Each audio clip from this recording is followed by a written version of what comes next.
Hello bachon, let's read this question, and the question says that the foot of a ladder is 6 meter away from a wall and its top reaches a window 8 meter above the ground. If the ladder is shifted in such a way that its foot is 8 meter away from the wall, to what height does its top reach? तो आइए अब इस question को यहाँ पर हम solve कर लेते हैं। इस क्वेश्चन में हमसे कहा गया है कि जो फुट ऑफ ए लैडर है वो 8 मीटर अवे है फ्रॉम वॉल, और जो उसका टॉप है वो रीच करता है 8 मीटर अबव द ग्राउंड तक। तो हमें यहाँ पर जो लैडर है हमारा वो हमने शिफ्ट किया है in such a way that its foot is 8 metre away from the wall. तो हमें बताना है कि उसकी हाइट जो है वो कहाँ तक जाएगी हमारे पास लैडर की। तो यहाँ पर हम की कॉन्सेप्ट यूज करेंगे that in right angled triangle hypotenuse square is equal to perpendicular square plus base square।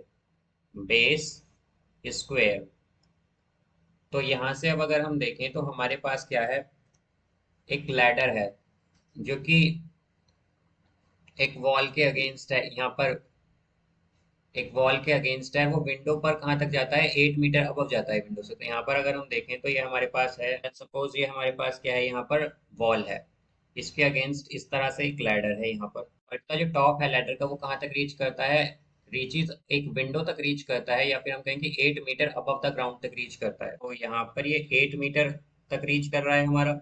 और ग्राउंड से कितना दूर है ये हमारा लैडर, ये है 6 मीटर अवे है ग्राउंड से। तो अगर हम देखें तो इसे ए मान लें, इसे बी मान लें, इसे सी मान लें, तो यहाँ पर बी पर ये राइट एंगल होगा।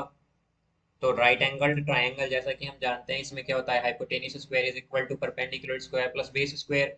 तो अगर हम ए सी स्क्वायर देखें तो ये इक्वल होगा, बिकॉज हाइपोटेन्यूज ए सी है यहाँ पर, तो ये इक्वल होगा A B square plus B C square के। तो यहाँ पर ये आएगा हमारे पास A C square is equal to, A B क्या है हमारा, ए बी है 8, तो 8 का स्क्वायर होगा 64 प्लस बी सी स्क्वायर, तो बी सी है 6, तो 6 का स्क्वायर होगा 36, तो ये हो जाएगा 100। तो ए सी क्या आएगा हमारा, ए सी आएगा स्क्वायर रूट ऑफ 100। तो ए सी होगा यहाँ से 10 मीटर। तो यहाँ पर जो लैडर की लेंथ है हमारे पास वो है 10 मीटर। यहाँ से अब अगर हम देखें तो हमारे पास हमने क्या किया है कि हमारा जो लैडर है अब ये इस वॉल के जो अगेंस्ट है, तो हमने इसके फुट को क्या किया है कि शिफ्ट कर दिया है 8 metre away from the wall. तो अब ये क्या है, 8 मीटर अवे हो गया है वॉल से। और हमारे पास लैडर की लेंथ क्या है, लैडर की लेंथ है यहाँ पर हमारे पास 10 मीटर। तो हमें बताना है कि अब ये वॉल में कहाँ तक रीच करेगा। तो यहाँ पर बेसिकली हमें ये बताना है, तो हम इसे ए मान लेंगे, इसे बी और इसे सी। ये परपेंडिकुलर है। तो अब अगर हम देखें तो हमारे पास हाइपोटेन्यूज क्या है, ए सी, तो ए सी स्क्वायर जो है ये इक्वल होगा A B square plus B C square के। तो ए सी क्या है यहाँ पर 10, तो 10 square is equal to A B, तो ए बी स्क्वायर ही रहेगा ये हमारा, 10 प्लस बी सी स्क्वायर, तो बी सी क्या है 8, तो 8 स्क्वायर।